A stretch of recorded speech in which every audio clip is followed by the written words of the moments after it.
Chapitala Fariduddin college, Bangra বাজার, মুরাদনগর, কুমিল্লা। আর আমি আজকে ড্রোনের ভিউতে আপনাদেরকে শেয়ার করতেছি। আর এই কলেজের গা ঘেঁষে কিন্তু রাস্তাটা, এই রাস্তা ধরে কিন্তু আপনারা সামনে গেলে একটু দেখতে পারবেন চাপিতলা খেলার মাঠ, স্কুল, আর সাথে আছে চাপিতলা স্টেশন। এটা হচ্ছে চাপিতলা স্টেশন। এই স্টেশনের উত্তর দিকে হচ্ছে অজিফা খাতুন উচ্চ বিদ্যালয়, আর সাথে হচ্ছে খেলার মাঠ। এই বিদ্যালয় থেকে কিন্তু অনেক ছেলে মেয়ে পড়াশোনা করে কিন্তু আজকে ভালো ভালো জায়গায় চাকরি বাকরি করতেছে। তো সাথে কিন্তু আছে চেয়ারম্যান অফিস। আর এটা হচ্ছে অজিফা খাতুন উচ্চ বিদ্যালয়ের গেট। এই গেট ধরে আপনারা স্কুলে প্রবেশ করতে পারবেন। আর এটা হচ্ছে ৮ নং চাপিতলা ইউনিয়ন পরিষদ অফিস। আরও উপর থেকে দেখতে কিন্তু খুবই সুন্দর লাগে। এই যে দেখুন, ৩ রাস্তার ভিউটা কিন্তু খুব সুন্দর। সাথে খেলার মাঠ, ইউনিয়ন পরিষদ থেকে শুরু করে আপনারা উত্তর দিকে কিন্তু নবীনগর যেতে পারবেন এই রাস্তা করে। আর দক্ষিণে কিন্তু গেলে আপনারা কোম্পানিগঞ্জ যেতে পারবেন।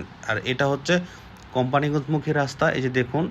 আর পশ্চিমে কিন্তু ফরিদউদ্দিন কলেজের রাস্তা। আর এই কলেজ ধরে আপনারা রামচন্দ্রপুর যেতে পারবেন। খুবই সুন্দর এবং মনোরম পরিবেশ। আর আমরা কিন্তু আগে কখনো এভাবে ড্রোনের ভিউতে দেখি নাই। এই যে দেখুন, এটা হচ্ছে ফরিদউদ্দিন কলেজ। আর আমরা কিন্তু আসলে গ্রাম অঞ্চলের এরকম ভিউ আপনাদেরকে শেয়ার করি। আর আপনারা অবশ্যই কমেন্টসে জানাবেন, সুন্দর সুন্দর জায়গা থাকলে অবশ্যই আমরা ভালো ভালো জায়গার ভিডিও করে দিব। আর বাচ্চাদের নিয়ে, ছেলেদের নিয়ে একটু ড্রোনটা উপরে ফ্লাই করলাম। আর দেখলাম যে চেয়ারম্যান অফিস এবং স্কুল, স্টেশন সব কিছু কিন্তু ভালো লাগে। তো আপনাদের ভালো লাগলে অবশ্যই আপনারা একটু শেয়ার করে দিবেন।